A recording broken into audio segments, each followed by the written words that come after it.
நாளைக்கு நம்ம பார்க்க போறோம். பத்ரிஜி வரப்போறாரு. நமக்கு நெறைய கேள்விகள் இருக்குன்ட்டு, நெறைய கேள்விகள் நம்ம மனசுல ஸ்டோர் பண்ணிட்டு போறோம்.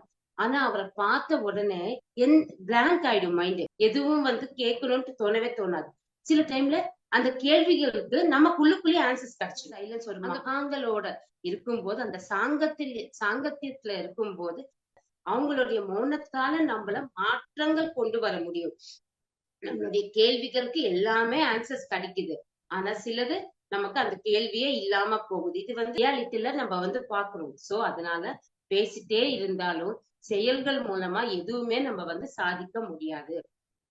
எப்ப சைலன்ட் ஸ்டேட்ல இருக்கோமோ அப்ப அங்க எனர்ஜி ஸ்டோர் ஆகும். நமக்கு சேமிப்புன்றது நமக்கு இருக்கும், வேஸ்ட் ஆகாது. சோ எப்ப நம்ம இந்த தியானத்துக்கு வந்துட்டோமோ, என்னென்ன செயல்கள் செய்யணுமோ, அந்த எனர்ஜி எங்கெங்க யூஸ் பண்ணணுமோ ஒரு அவேர்னஸோட மைண்ட்ஃபுல்னஸோட நம்ம செலவு செய்யணும்.